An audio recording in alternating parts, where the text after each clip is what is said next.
Nyokap gue tuh dulu tuh sangat apik sama interior design dia. Pokoknya dia tuh ibu yang jadi kayak design sense gue tuh dari dia lah gitu. Dia tuh dia punya ikat pinggang yang kayak apa? Yang dari Kuningan gitu, yang dibikin di Kota Gede. Pokoknya jadi bener-bener inilah gitu.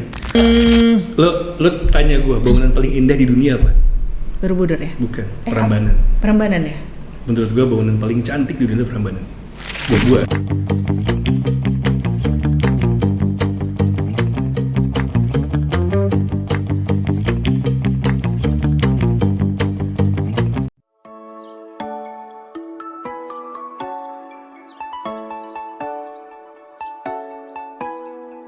Selamat pagi teman-teman, ketemu lagi dengan DOT.podcast dengan saya Ren Katili. Dan saya Mira Prihatini. Hari ini, pagi ini kita kedatangan, ini sahabat lama kita berdua ya Mir ya? Ya.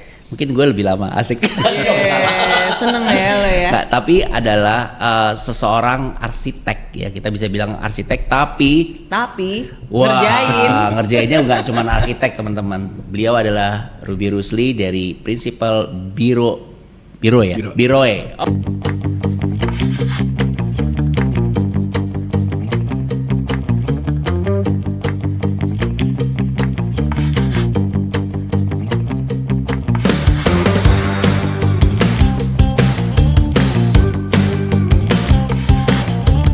Ruby Rusli, arsitek lulusan Universitas Parahyangan Bandung dan yang selanjutnya meneruskan masternya di University of Missouri, Kansas City, Amerika, merupakan founder dari biro konsultan arsitek dan interior Biro.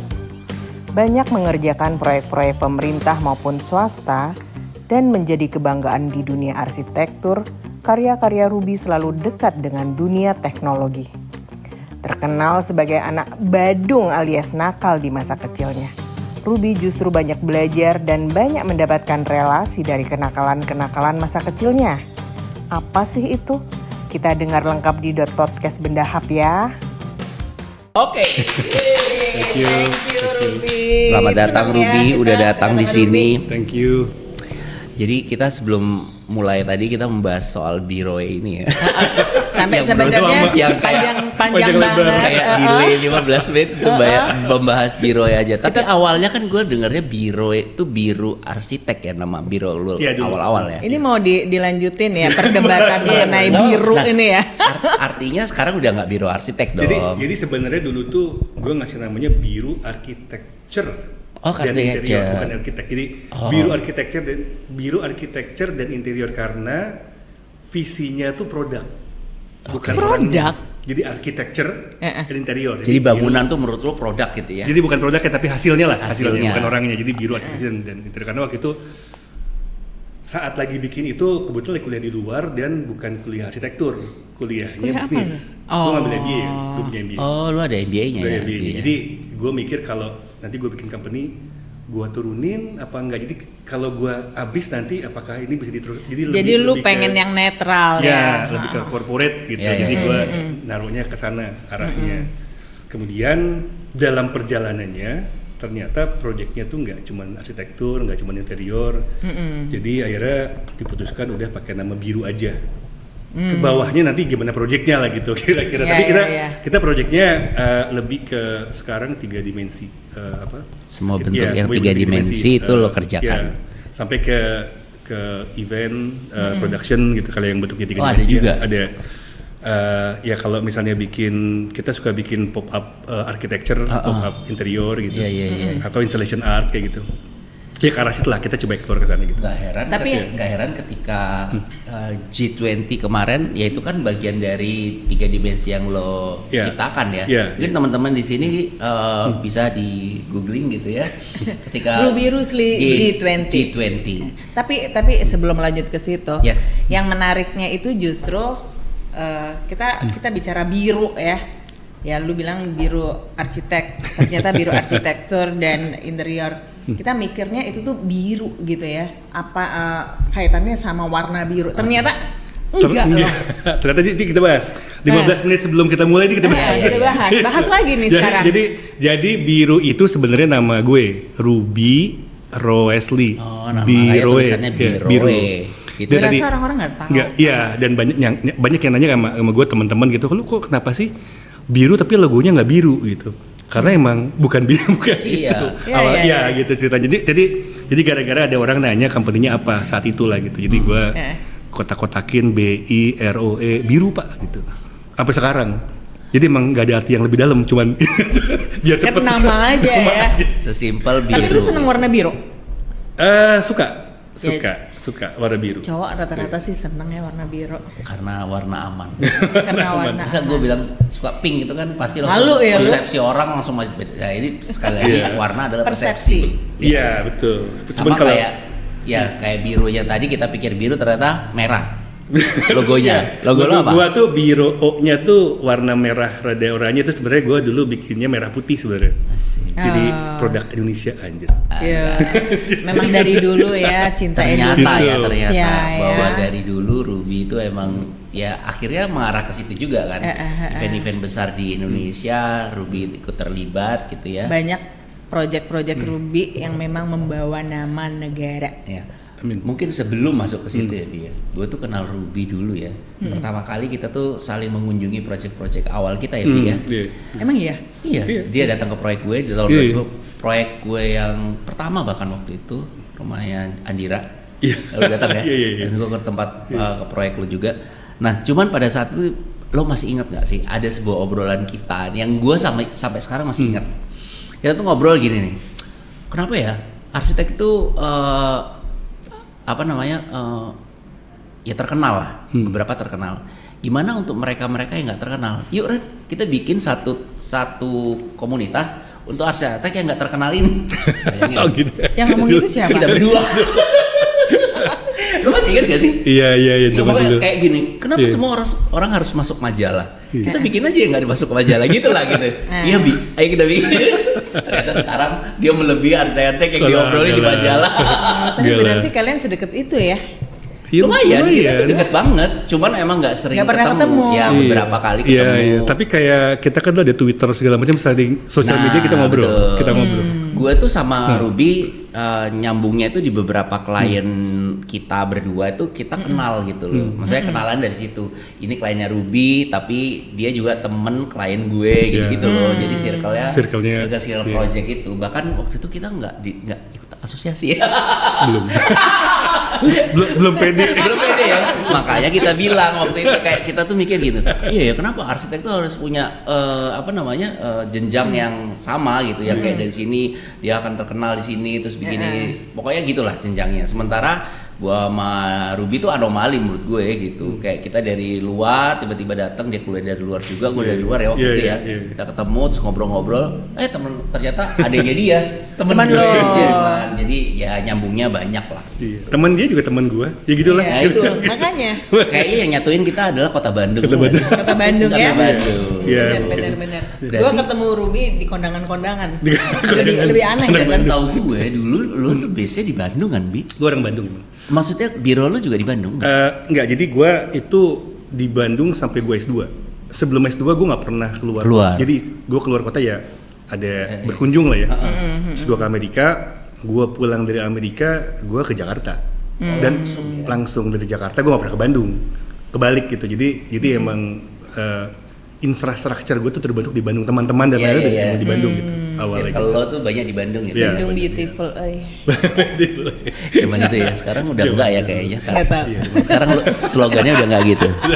Nah, Bi, sekarang kalau misalnya orang-orang tahu lo kan sekarang banyak adalah lo terlibat di art installation ya. Ada juga interior project, ada juga pop up arsitek yang lo bilang gitu. Boleh nggak sih diceritain awalnya, karena gue tuh agak lost juga ketika kita ketemu itu kan kita udah sendiri-sendiri tuh waktu itu.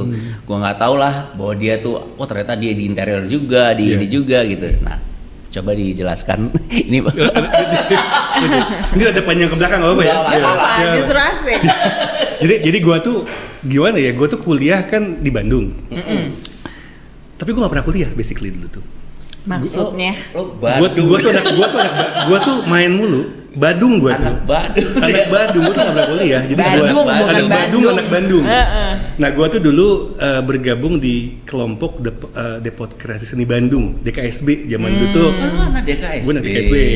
Karena paman gue pemusik dari situ kan gitu. Jadi gue di sana, gue tuh lebih banyak berkreasi di luar kampus dulu tuh.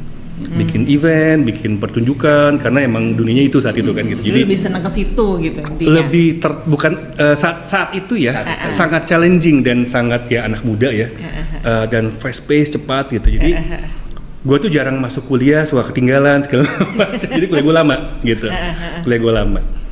Nah tapi di situ gue bertemu banyak teman-teman yang kemudian sekarang menjadi IO cukup besar kayak gitu ya, atau misalnya dia jadi yang hubungannya di area-area yang lebih di non architecture gitu.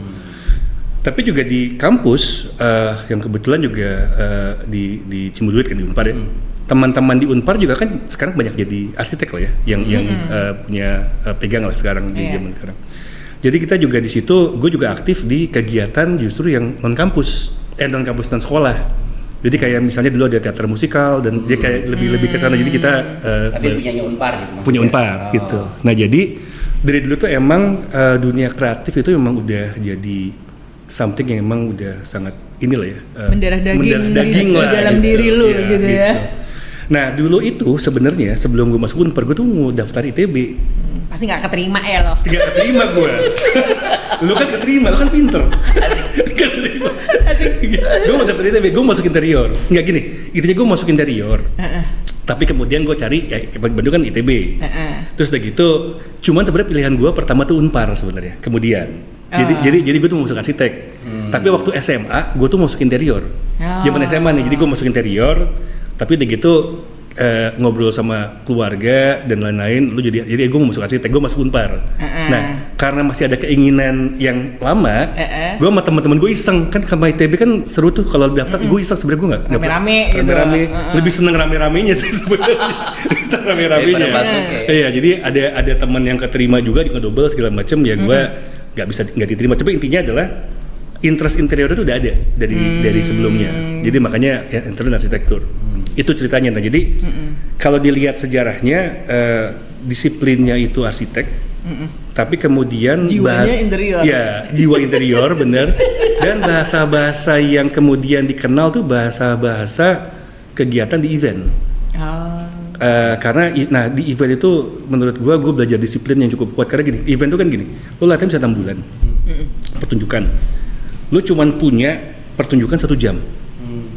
Misalnya pertunjukan tanggal 15 Mei jam 7 sampai jam 9 itu pertunjukannya. Latihan lu bisa 6 bulan ke belakang. Iya, bisa gitu.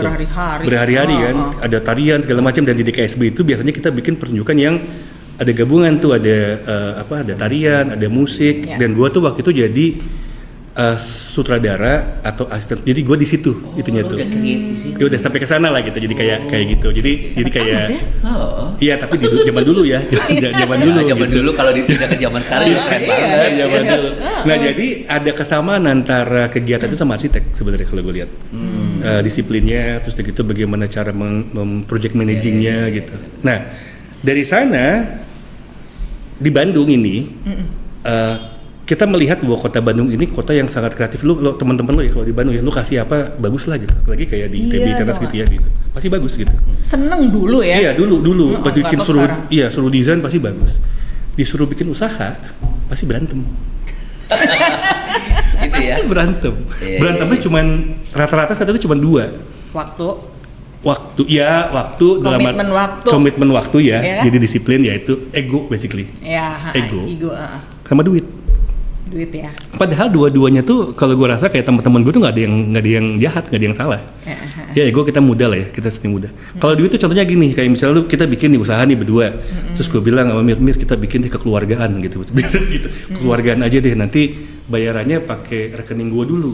Nah masalahnya gue nih orangnya gak teliti nih. Nanti gue beli cilok ke Bandung kan. Beli apa gitu. Gak diganti. Terus hitungan gue sama lu beda. Berantem kita gitu kan. Nah itu jadi karena dasar itu gue memutuskan belajar bisnis. Gitu.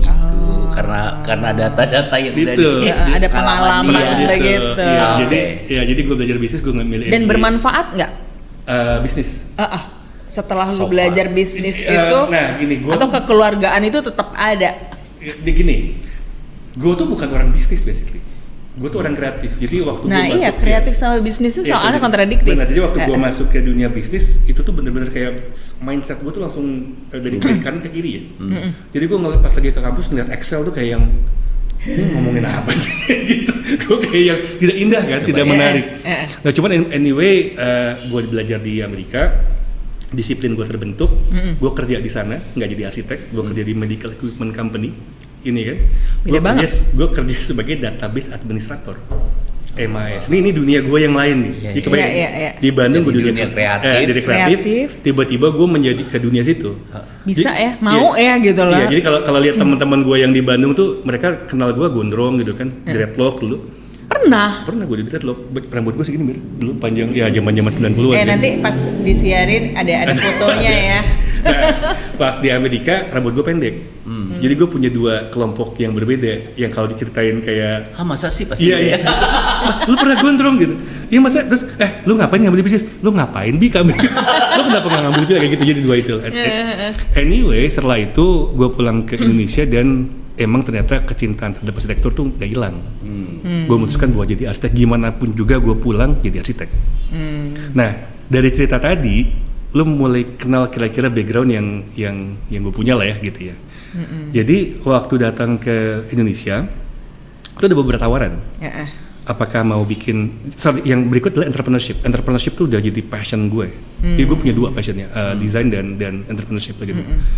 Nah jadi waktu itu tawaran teman-teman IO gue nawarin gue. Gue itu pas lagi pulang sempat jadi project manager acara Kementerian Lingkungan Hidup, gue nggak salah. Tahun berapa tuh Bi?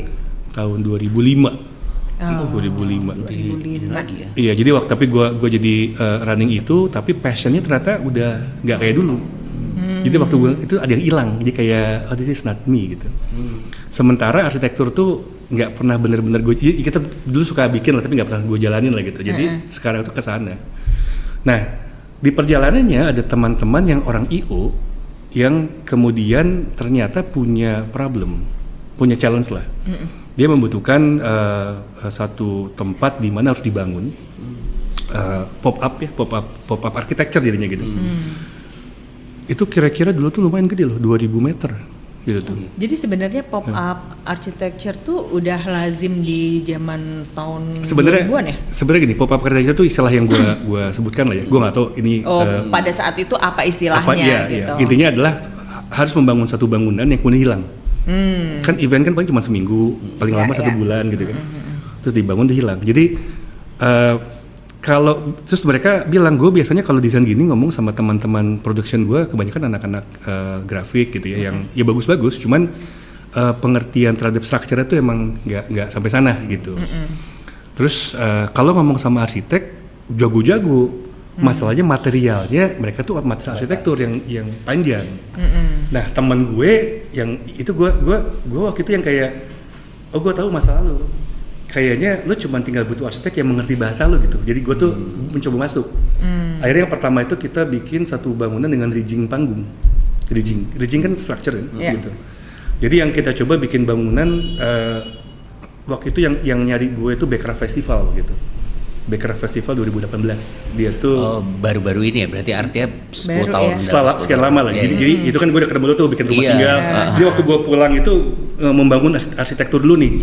Membangun inilah, ketemu boy gitulah. Jadi belajar menjadi arsitek lah gitu ya. Di tengah-tengah teman-teman gue tadi kan kita masuknya ke konteks itu kan bangunan-bangunan non permanen. Jadi di tengah-tengah ketemu teman gue lagi yang IO-nya udah gede nih gitu. Terus gue tanya, possible nggak kalau kita approach ini?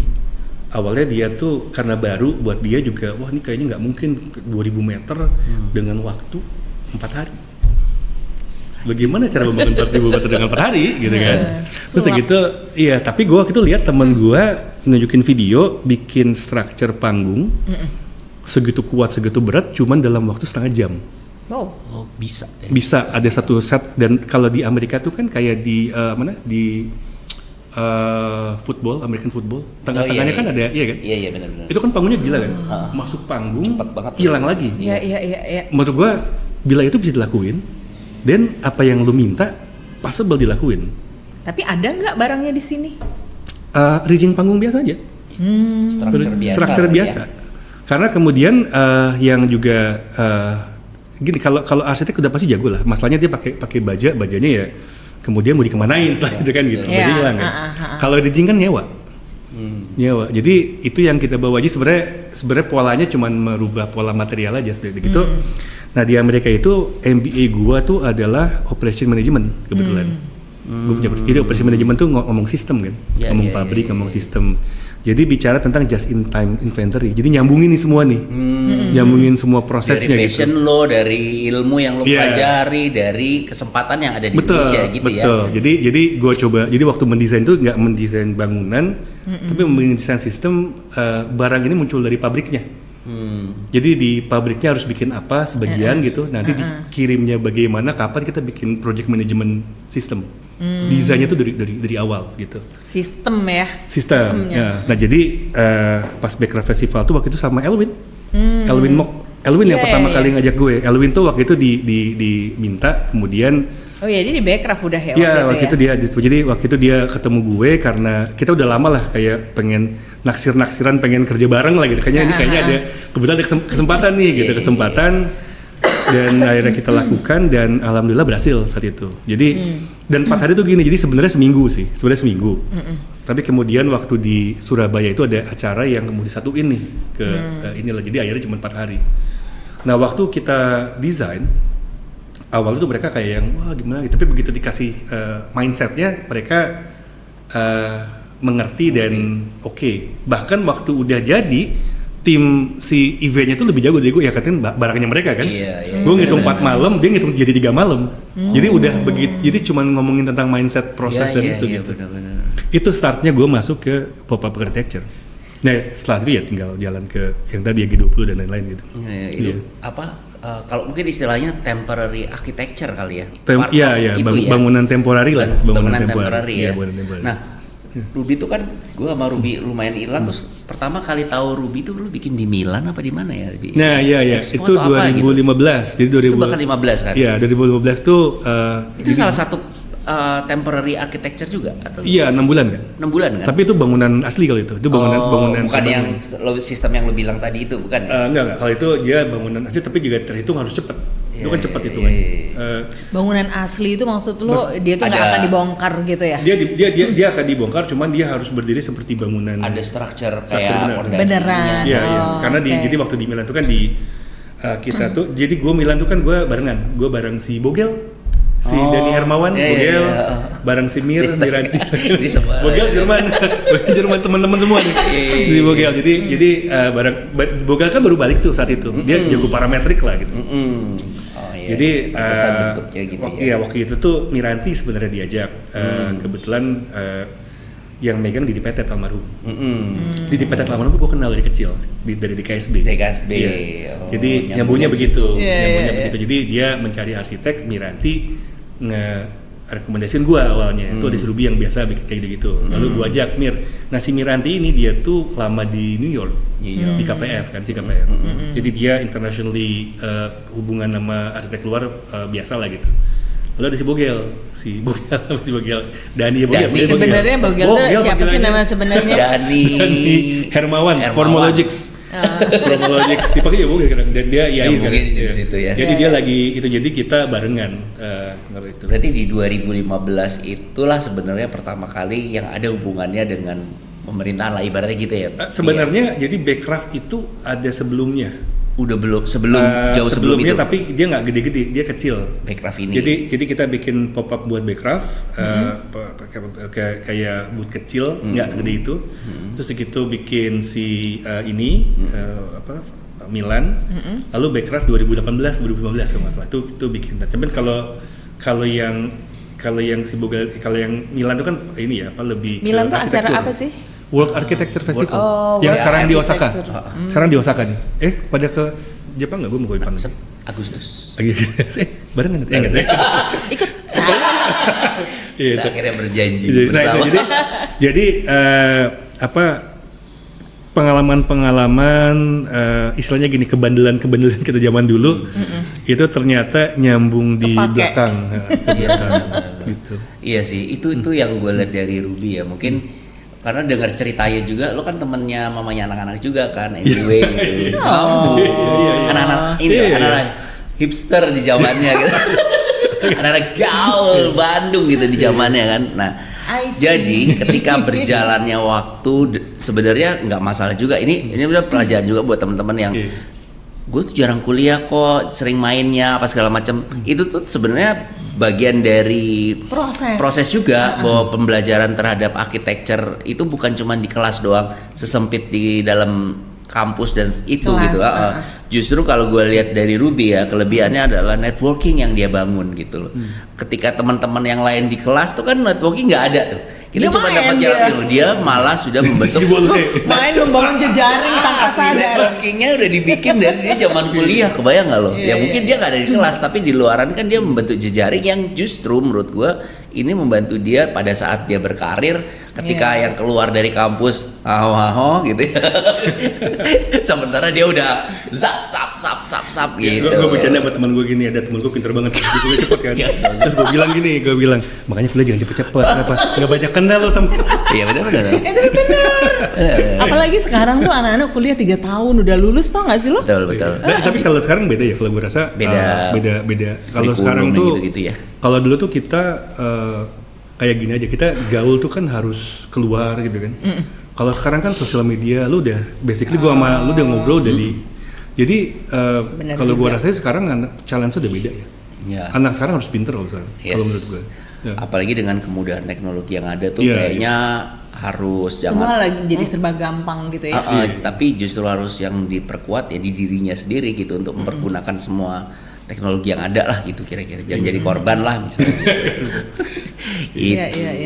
Dan Bi, ketika ini kan lo masih ya berproses untuk bikin ya architecture, interior, contemporary, temporary architecture, terus installation juga lo, art installation. Sebenarnya yang paling lo suka apa sih?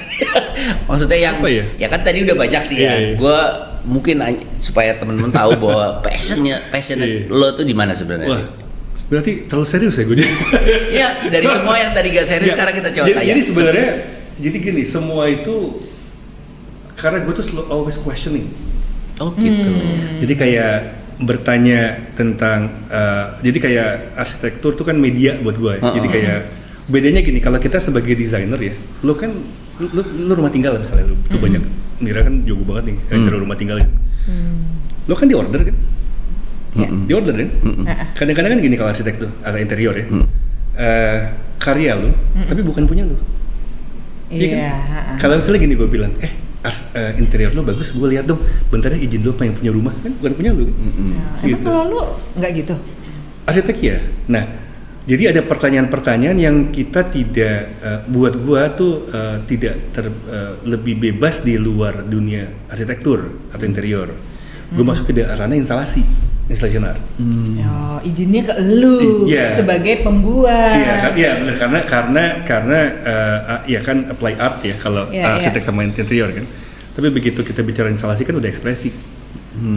Apa yang dipertanyakan lu coba bikin. Jadi instalasi gua tuh bukan buat orang.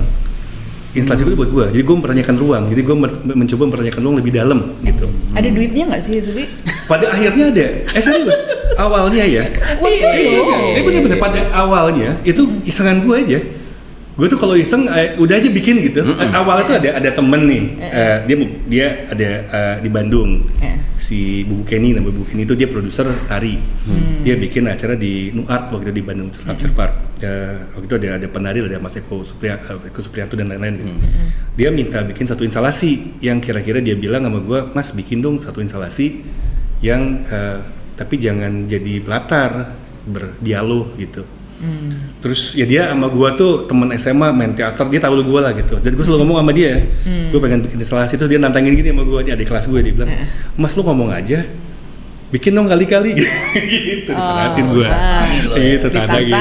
Akhirnya gue bikin itu, jadi yang rada sulit itu karena di tempat yang di Panyuman tuh kan ya Panyuman ya gitu. Naik turun. Iya, maksudnya nggak patungnya kan Ivan Warta gitu. Terus gue suruh bikin di tengah-tengah kan takut ya gue. Biar semuanya sudah berkibar ini. Ada di acara kan tuh lapangan rumputnya tuh. Gue bikin aduh kalau jelek gue malu-maluin gitu ya. Kalau ini gue ada perasaan itu juga ya. Ya iyalah namanya Ivan Warta. Nama segitu gede gitu kan. Akhirnya tapi gue tuh punya tentang titik garis bidang ruang. Jadi pertanyaan gue adalah what is space actually gitu. Ruang tuh apa sih gitu. Terus gue mau coba ilangin noise-nya. Jadi kalau kayak gaya interior apa arsitektur klasik itu kan menurut gue tuh kan karakter ya, noise itu tuh gue ilangin. Jadi pengen tahu tentang ruang itu sendiri. Jadi gimana kalau gue tarik garis aja masuk ke dunia ini tanpa ada semua noise tadi gitu. Ya jadi gue coba bikin titik garis pergerakan. Jadi makanya bikinnya titik itu titik garis di bidang. Terus bikin pergerakan. Jadi kalau instalasi gue tuh emang selalu tentang pergerakan cahaya gitu, space gitu. Nah kita bikin di situ, jadi karena dia transparan, jadi dia nggak terlalu ngeganggu sama ininya, sama yang lain gitu. Itu lu udah main digital belum itu? Belum. Itu bener-bener fisik, bener fisik sama lighting. Jadi kita main lighting dan lightingnya sangat minimal. Emang tujuannya bikin bagaimana si fisik itu merespon ruang sekitar. Jadi kita bilangnya areal instalasi untuk areal yang terbatas lah. Jadi apa istilahnya? Tadi istilahnya itu lupa. Jadi kayak instalasi ya khusus buat di situ. Jadi dia belum tentu bisa dipindah. Dia cuma bisa dipindah bila konteksnya mirip. Karena gue merespon jadi ada ketinggian segala macam. Karena lu tuh berpikir untuk ruangan itu, gitu ya. Ruang apa di luar lah. Ruang itu kan enggak. Maksudnya di area itu. Gitu. Nah jadi itu startnya gue berinstalasi dan kemudian ternyata alhamdulillahnya Pak Nyoman suka tadi. Jadi kayak lega dia nge-WA gue malah kayak mengencourage gitu. Jadi kayak yang wah ini kamu terus lanjutkan lah gitu. Jadi dari situ kita mulai ada 2 yang kita coba. Jadi ada arsitektur, interior, instalasi. Instalasi itu ini gue sih.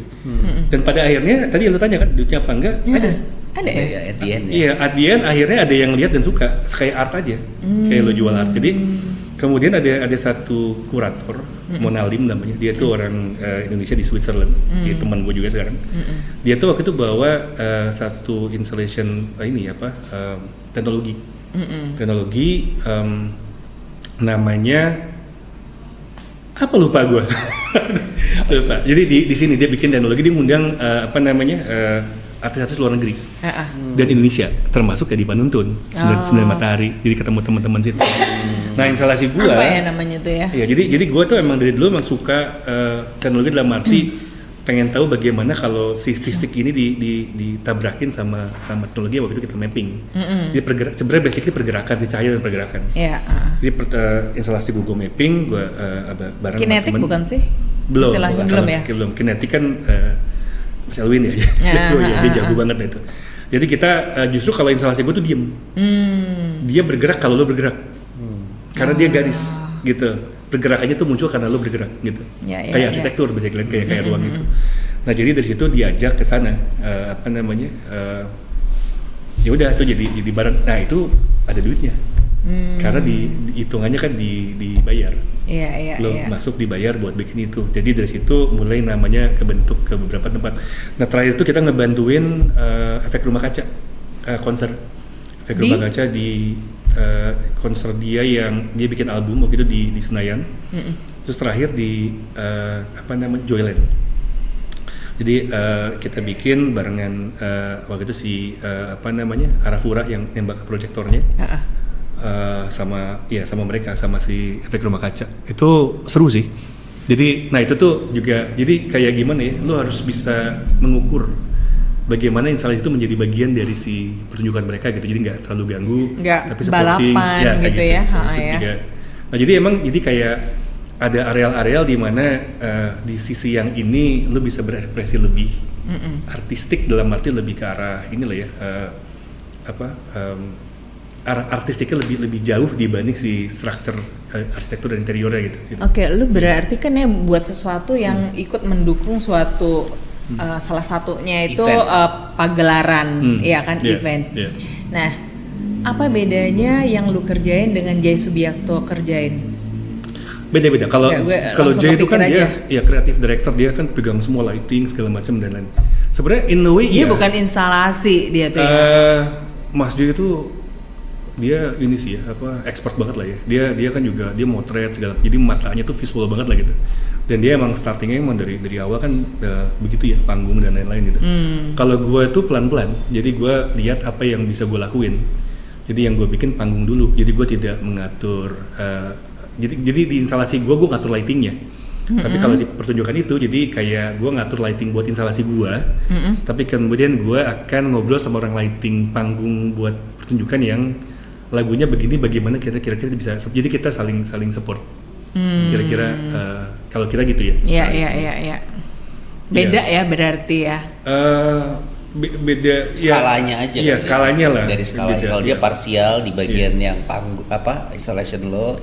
Kalau Mas J mungkin bisa melihat seluruh pagelaran ini gitu. Background. The directornya gitu. Tapi kita juga ngerjain sih, tapi nggak segede gitu ya. Kalau pertunjukannya lebih kecil kita kalau diminta kita masih ada lah gitu. Karena emang tadi pengalaman balik lagi ke zaman gue bandel dulu tuh.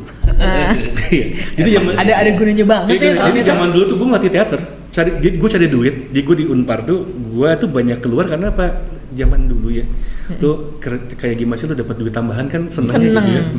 Jadi tuh gue ngelatih anak-anak SMA 2, SMA 5 gitu dulu tuh. Kayak dulu ada. Padahal lu ngeceng sebenarnya. Padahal ngeceng. Tahu aja lagi, nggak harus dijelasin. Anak kuliah, anak SMA apalagi. Anak kuliah, lo balik ada From To With Love kan ya? Empaknya zaman dulu itu. Pasti dipanggil Kak gitu ya. Kak Rumi. Kang. Ya itulah ceritanya luar biasa ya. Kesana lah gitu. Tapi seru sih maksud gue.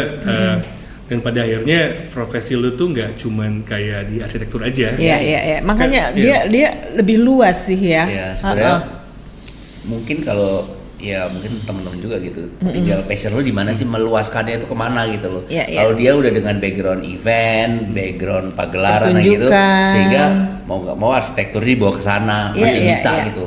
Art yang kayak gitu-gitu kan.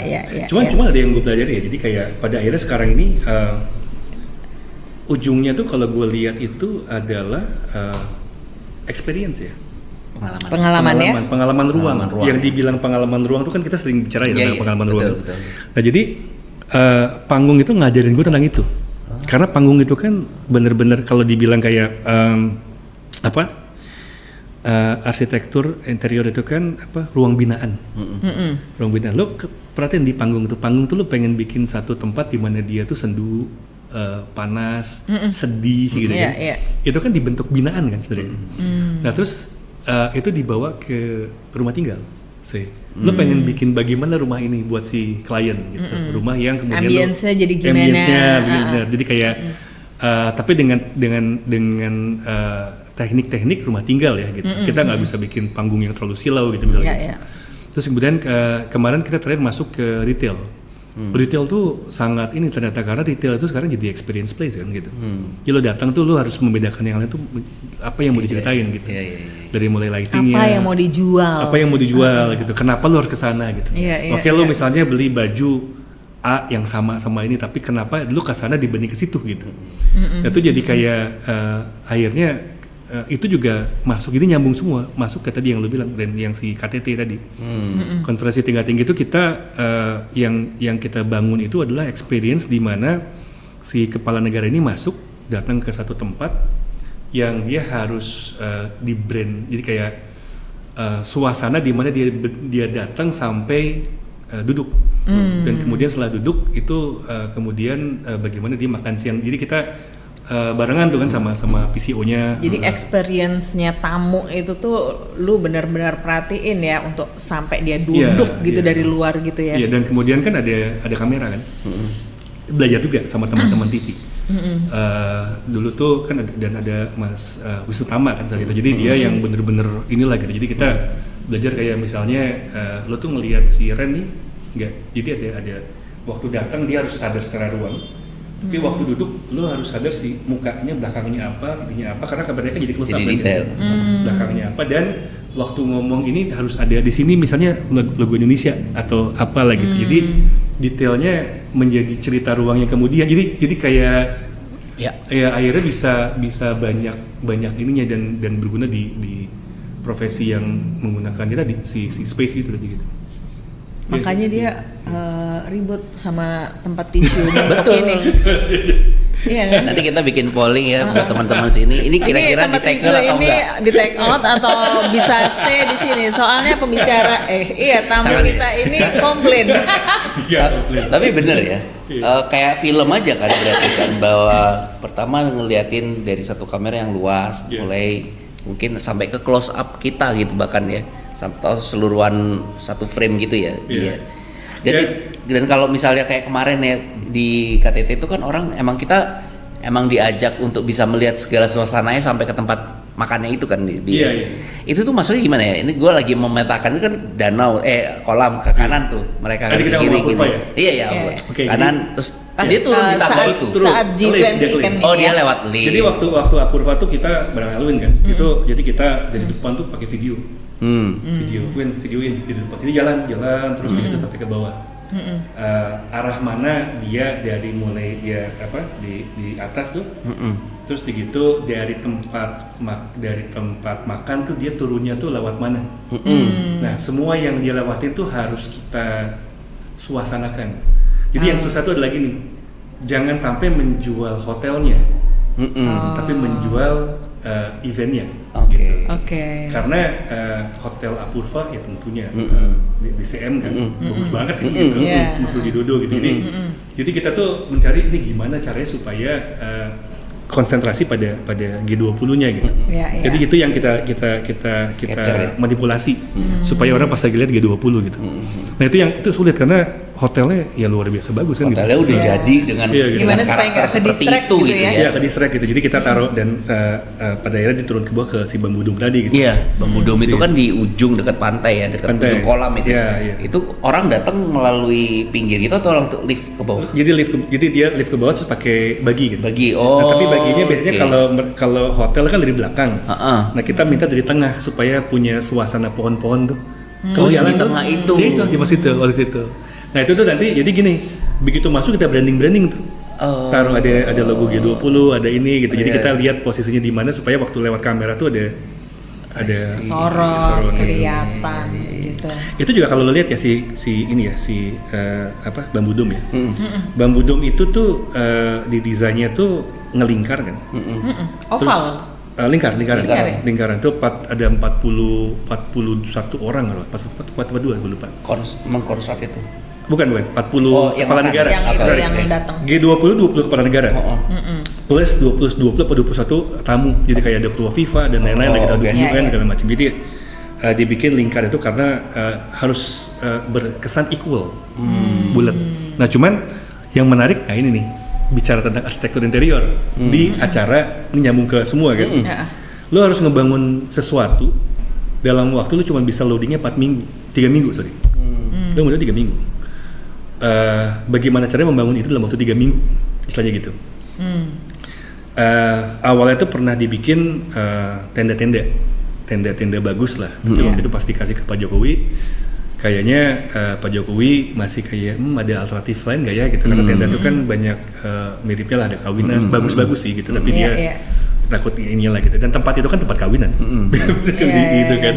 Nah, pengen yang lebih spesifik gitu ya. Iya, spesifik. Akhirnya waktu itu datang ke kita, tim kita godok, terus gitu kita bicara tentang bagaimana kuatnya bambu kan di Bali. Ya udah kita pakai bambu aja gitu. Terus kita cari, kita desain, lalu kita cari kira-kira siapa yang cocok ngebangun. Jadi kita bikin semua lokal, dibikin oleh desa dari Gianyar. Gianyar itu emang beken banget gitu. Terus kita ajak ada orang civil engineer dari UGM, Mahasiswa Saputra, dia mengalih bambu gitu. Nah, jadi kalau lihat kenapa bentuknya dome, karena itu rangka yang cukup kuat buat megang structure kan, dome tuh kan, yang tengahnya bisa bolong. Bolong tuh bisa, jadi kalau misalnya dibangun dalam waktu yang cukup ya bisa, nggak ada tengahnya. Nggak pakai tiang gitu ya? Tiang, tapi karena dia 3 minggu jadi kita pakai tiang lah gitu. Jadi tapi dia buat ngelingkar itu bisa dapat lingkar cukup besar gitu. Orang itu tadi. Betul. Nah, di lingkar itu dalamnya itu jadi gimana caranya supaya arsitekturnya itu juga interior. Karena kan kita waktunya kan terbatas kan. Jadi kita bikin rangka-rangka itu menjadi rangka yang jadi dari dalam sekali tuh kerja langsung bagus betul, gitu. Betul. Nah, setelah jadi belakangnya kita tambah kayak logo G20 yang kemudian dibikin pakai bambu. Bentukannya lah ya. Jadi kayak logonya tuh kan kayak gunungan. Kita bikin kayak gunungan supaya kalau semua ada kepala negara di shoot itu belakangnya kelihatan gitu. Sama. Jadi tadi yang gue bilang tuh bahwa lo harus bisa lihat ruang secara besar, bisa lihat dari ini, dan waktu di TV tuh sama. Jadi kalau itu istilahnya visual branding kan. Waktu lihat itu orang udah tahu G20 itu kan nggak cuma di Indonesia kan. Dia ada di mana-mana kan tiap tahun. Bener. Tapi kalau lihat itu dia bisa lihat bahwa itu G20 di Indonesia. Gitu. Jadi itu tuh semua dibikin untuk itu. Itu luar biasa. Berarti ini ya dari semua yang lo obrolin tadi ya, bahwa ternyata semuanya nyambung sampai bahkan ke tampilan di kamera, ya kan? Artinya dari 3 dimensi sampai bagaimana ada brandingnya juga, part of itu, ada materiality-nya, ada structure-nya, ya kan? Dan semua itu apa ya, kalau menurut gue terikat tuh dalam event. Nah balik lagi, kalau lo karena udah punya wawasan terhadap sebuah pagelaran atau event, sehingga ini tuh menjadi lebih mudah, mungkin bisa gue bilang buat arsitek seperti lo untuk membungkusnya dengan pengalaman ya yang panjang tadi itu sih, benar nggak? Jadi nyambungnya perjalanan hidupnya si Ruby maksudnya gitu kan, ya kan? Karena semuanya nyambung, sebenarnya mengikuti apa yang dia mau lakukan, intinya gitu. Jadi nggak tiba-tiba ke tempat yang lain, enggak. Gitu. Jadi gue ngomong sama istri gue ya, gue bilang gini, lo kalau punya anak, kalau anak lo udah suka sama sesuatu, udah jangan disuruh yang lain. Karena pada akhirnya balik lagi karena gue juga, karena pada akhirnya gue tuh gue cinta sekali sama arsitektur gitu. Tapi ada dunia yang memang gue jalanin yang gue juga tidak bisa pungkiri bahwa itu membentuk gue zaman dulu gitu. Itu perlu gitu. Itu perlu, betul. Jadi pada akhirnya kembali lagi ke titik di mana ya lu merasa nyaman kan gitu. Dan alhamdulillahnya bisa nyambung. Nah menariknya sekarang dari tadi kan kita ngomong tentang apa namanya bangunan semi permanen. Nah kita kemarin baru bikin tuh di Bali yang gue kirim ke lu tuh. Jadi kita baru bikin ada kayak YouTube-nya. Ada bangunan tambahan buat airport di area kedatangan. Emang itu bukan bangunan masif ya? Itu bangunan masif. Itu bangunan. Jadi yang ditugaskan tuh adalah kita mengoptimalisasi koneksi antara kedatangan dan SCP parkiran MLCP multi level parking. Jadi kita sambung sama kita ngangkat aktivitas yang bangunan baru itu. Yang bangunan baru. Lu itu ya? Itu yang gue kan itu tutup ya kata gue. Ya ampun ada bangunan lagi ini di bandara ini mau buat apa lagi kata gue. Jadi dia dulu kan kalau lo keluar kan lo ingat gak lo keluar tabrakan dia sama mobil kan tunggu-tungguan kan nah sekarang jadi mobil sama orang dipisahin gitu. Itu tim lah, jadi tim kita bikin tim di situ, kita bikin. Cuman semua yang tadi gua cerita itu ada di situ buat gedung yang permanen, karena bagaimana menceritakan Bali modern gitu, bagaimana membuat sebuah experience kalau orang datang itu udah seperti ke resort ke Bali. Jadi resortnya tuh bukan di resortnya, tapi nyampe udah di airport. Jadi udah langsung ngerasa, nggak nunggu berapa jam dulu baru sampai tujuan. Jadi lo kesana lo perhatiin nanti di video gue. Bener sih itu. Jadi gue main cahaya tuh. Jadi ada cahaya barat timur simple, tapi nanti lo kelihat tuh dia berubah cahayanya. Jadi satu bangunan simple tapi dia bisa mengorkestrate si cahaya. Gitu. Lighting ya kayak gitu dan itu. Jadi sebenarnya yang semua yang tadi gue cerita di awal itu nggak ada bedanya seperti mindset kita membangun ini di architecture sendiri gitu ya. Itu yang gue rasa akhirnya dan tentunya pemerintah ya dibangun dalam waktu cepat ya. Ini program ya. Iya. Dan jadi emang project manager. Jadi kayak gitu pada akhirnya semua yang pada akhirnya kita lakukan sebelumnya tuh muncul di akhir itu tergunakan di akhir. Biasa ya. Berarti di proyek itu Yang lu kirim yang bandara itu tuh lu ngerasa itu tuh udah dari seluruh perjalanan lu tuh bisa dari explore yang dia lakukan itu bisa ditampilkan dalam wujud architecture yang permanen ya.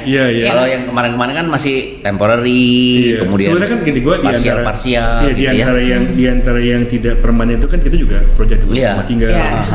Cuman emang kalau lu ngeliat gua ngepost itu karena itu seru.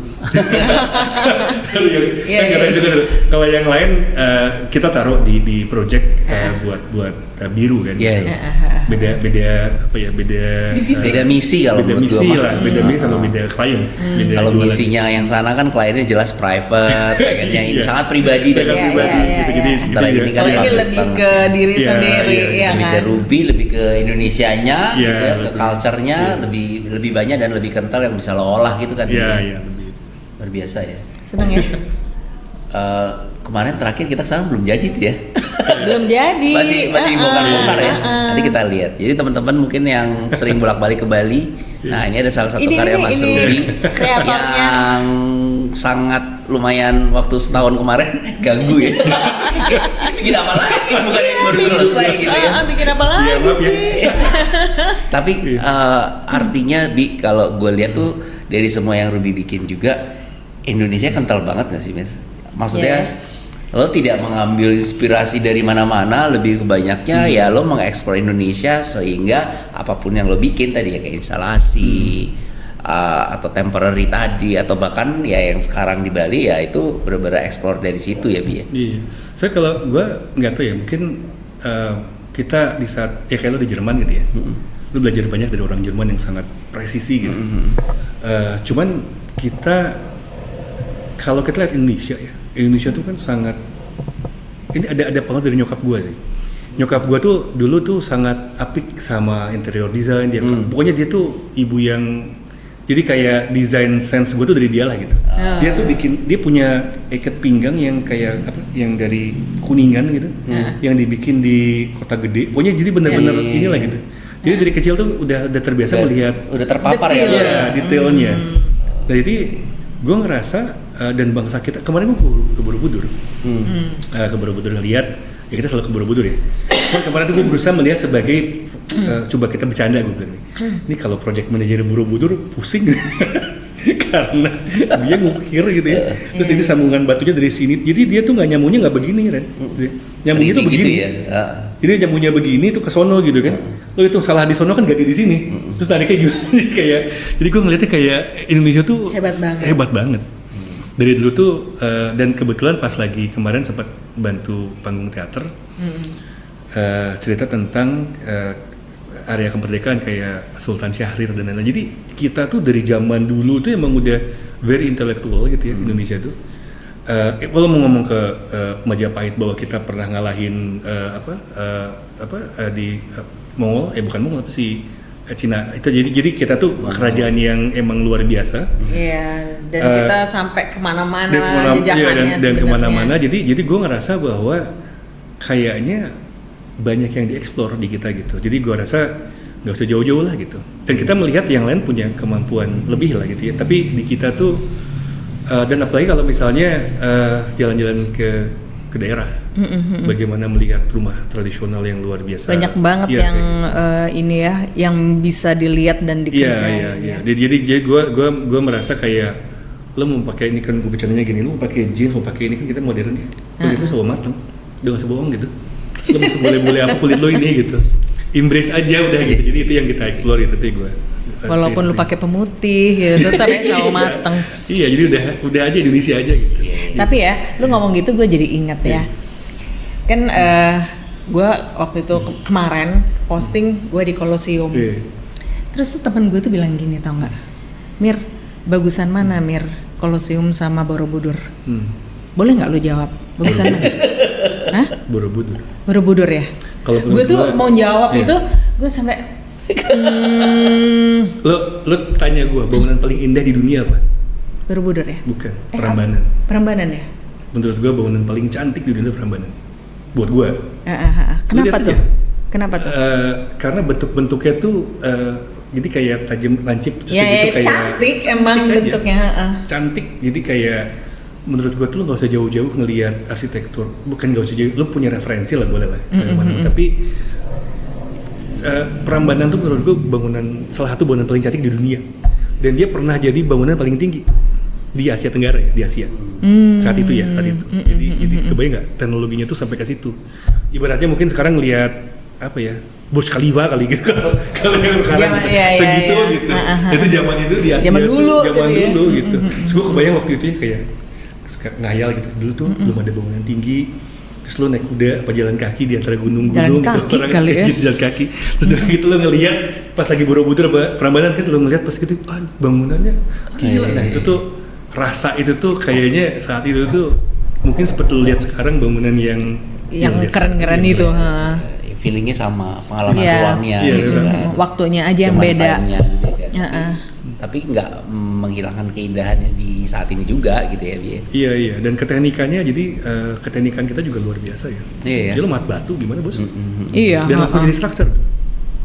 Kan langsung batu. Iya, dia nggak ada rangka, nggak ada apa loh. Rangkanya lagi dihitung jadi structure gitu langsung. Nggak ada ininya.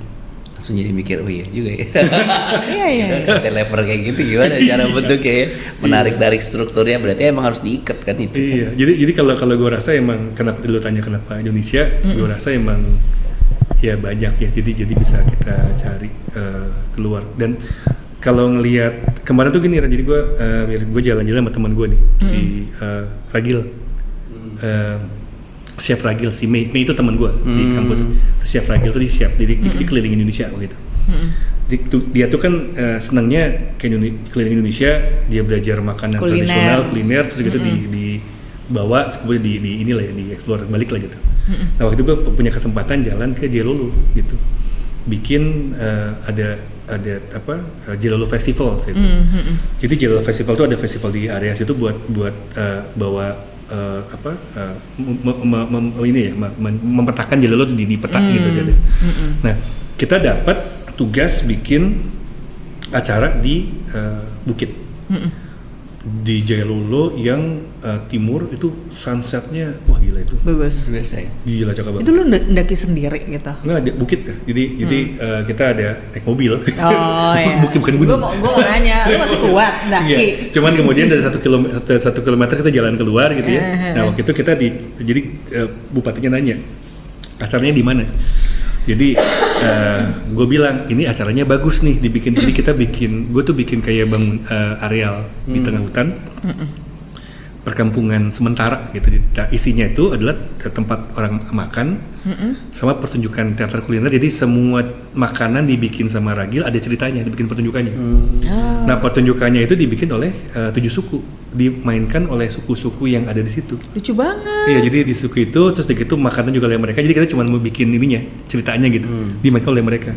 Terus yang ngundang, terus kita mengundang tamu-tamu kehormatan lah. Dari luar negeri, tamu-tamu luar lah itu dalam pemerintah. Kita bikin di situ. Nah itu kekayaannya tuh dari mulai kain, dari mulai tarian, dari mulai itu jadi satu tuh kita bisa lihat itu mungkin pertunjukan menurut gua ya itu pertunjukan paling keren, paling pure karena emang dilakukan oleh mereka sendiri gitu. Jadi kita tuh sebenarnya hanya mendirect mereka ya. Iya karena sebenarnya di sana tuh udah ada, jadi kita belajar lah. Jadi dulu tuh ada program Backcraft yang gue suka ya, gue denger. Jadi ada desainer dikirim ke daerah, mereka belajar dan ngajarin. Iya. Gitu. Jadi mereka belajar bagaimana menenun kain. Mereka ngajarin bagaimana tenun kain ini bisa dijual di dunia yang modern. Jadi bolak-balik. Nah menurut gue tuh itu harus lebih banyak ya kita punya. Berarti ya kata gue ya kalau dengar cerita lo sebenarnya lo pernah menjalanin macem-macem event kayak gitu. Mungkin exposure-nya yang kurang kali ya. Sehingga sebenarnya itu kan hal-hal yang bagus-bagus semua ya. Tapi exposure-nya yang kurang gede, jadi nggak yang denger itu segmented banget gitu loh. Iya nggak sih? Padahal itu kan keren banget, bagus banget. Setuju sih karena gue juga beruntung tahu karena ada di situ gitu. Terlibat. Kalau emang iya ya PR-nya sih kalau menurut gue ya emang susah ya. Jadi gimana caranya supaya kayak gini tuh punya agenda. Kalau misalnya di kota gede, Jakarta juga punya. Itu kan ada agenda kota tuh, event ini ada apa segala macam. Itu mungkin yang kita nggak punya tuh. Iya. Atau kalaupun punya, ada exposure itu nggak ketahuan. Jadi kayak gimana ya? Jadi orang itu aja yang tahu gitu loh. Gimana orang dunia lah ya, ibaratnya tuh bisa sampai tahu bahwa Indonesia sedemikian kayanya, beragamnya. Kalau misalnya yang tahu tuh itu lagi gitu loh. PR kita semua ya, termasuk pemerintah dan ini gitu. Dan harus didukung sama pemerintah pastinya, ya kan? Ya karena menurut gue juga Indonesia tuh gede banget. Karena gede banget juga kali ya. Iya, jadi kayak ujung ke ujung tuh pasti acaranya banyak banget. Tapi akhirnya sejauh ini yang gue lihat organik kan, yang muncul sampai ke permukaan organik, memang akhirnya ada beberapa yang ada yang muncul banget, ada yang nggak kedengeran gitu ya. Tapi untuk menghandle semua jadi satu tuh, emang PR besar. PR banget lah itu. Kebayang sih, kebayang gitu. Orang dari sini ke sana itu kayak lo harus butuh berapa jam gitu. Kayak kalau di Eropa udah pindah negara, pindah kita masih satu provinsi gitu ya. Juga sebenarnya facility juga kadang-kadang nggak sebagus lah ya. Jadi lo kalau misalnya daerah yang bagus, hotelnya tuh masih biasa atau malah yang lo harus di perumahan rakyat gitu. Sebenarnya kalau lo adventurous ya lo nggak masalah. Tapi buat beberapa orang kan nggak prefer gitu ke situ.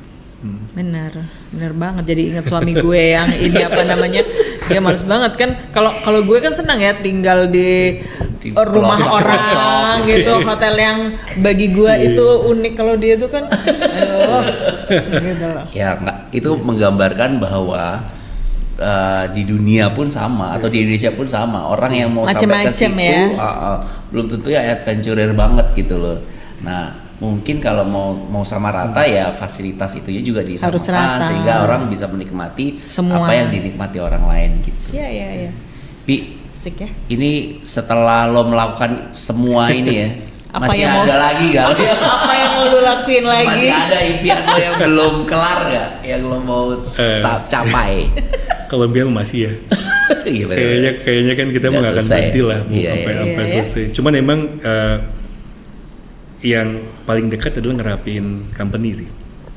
Justru ngerapiin company ya? Saking dia kemana-mana, company belum dia. Kenapa lu nggak hire orang aja untuk ngerapiin company jadi, atau mungkin nggak, jadi kayak selalu pengen lebih rapi lah. Jadi kayak emang harus mulai lebih. Kalau kemarin tuh kan kita bikinnya cari karya, cari ini segala macam mungkin. Gue juga udah berumur kali ya. Setuju. jadi udah lebih ke sistem. Ada orang yang udah sistem duluan yang rapi lah. Kalau gue tuh emang berantakan ke kiri ke kanan karena gue juga nggak punya partner juga. Jadi emang harus milih benerin apa dulu gitu. Tapi sekarang kayaknya sekarang kita mau rapiin dulu sedikit. Gitu. Tapi lu kan suami istri arsitek berarti kan? Enggak, istri gue dia Unpad ekonomi dia. Oh ekonomi dia. Iya. Mungkin dia ngerapiin nanti. Kenapa gue yang ngatur ya? Kenapa gue yang mungkin dia cocok yang ngerapiin ya? Dia temen berantem gue. Oh gitu ya? Maksudnya temen yang dia kayak lihat berantakannya gimana tuh dia tahu. Dia yang lihat. Dan kita kan kata orang kreatif kan kadang-kadang gini ya, kayak misalnya bikin, wah ini jelek udah tambahin aja deh pakai duit sendiri kan gitu. Lu gimana sih? Iya gitu kan. Kadang-kadang jadi saking kreatifnya sampai dia nggak mikirin bawa budgetnya udah over cuman orang-orang kayak gitu ya mengerti akhirnya yang berpasangan sama desainer apa mati. Jadi kayak dia ada nilai yang harus diberikan tapi harus terukur ya, itu jadi kayak ininya lah.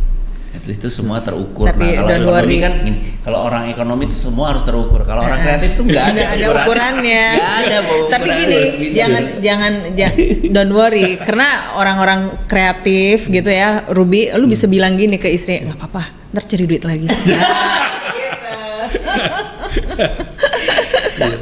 Nih Bi, sebelum kita closing ya di podcast kita ini, ada yang mau sampaikan ke teman-teman atau ke generasi muda mungkin, karena lo tadi udah merasa tua ya, atau ke siapapun yang kira-kira ingin lo sampaikan ya, apapun lah itu yang masih pengen lo sampaikan. Ini aja lah, jujur aja. Jujur ya. Jujur aja terhadap apa yang lo percaya, lo suka. Karena ya ya motivasinya itu deh. Itu aja. Itu yang buat kita kerja jadi senang ada passion. Luar biasa. Berarti seneng emang kalau dilihat dari perjalanannya ya Ruby memang begitu ya pada awal-awal karirnya kan. Tapi justru purity itu menurut gue yang membawa dia sampai ke titik ini sih. Dan tanpa sadar sebenarnya Ruby itu udah memulai dari kecil gitu loh. Iya kan, dari kecil ya. Dari kecil dia memulai tanpa sadar. Mira, ada lagi yang mau disampaikan sebelum kita tutup podcast kita hari ini? Aduh, gue udah seneng cukup banget ya. Ini tuh daging semua ceritanya ya. Dan kita bisa melihat bahwa kenapa semua yang karya-karya Ruby yang bisa kita lihat di area publik tadi itu ternyata ada benang merahnya semua dari dia kecil tadi lo bilang tadi sampai sekarang ya. Dari suka bolos segala macam. Jadi kalau bolos juga nggak apa-apa, selama bertanggung jawab menurut gue. Selama bertanggung jawab dan senjata makan Tuhan nih ke anak lo ntar. Gak apa-apa, selama tanggung jawab terhadap apa yang udah lo lakukan lah gitu-gitu ya. Baik teman-teman, terima kasih sudah ngikutin podcast kita bareng Ruby. Sampai ketemu di episode berikutnya. Bye. Luar biasa. Jadi kalau nggak di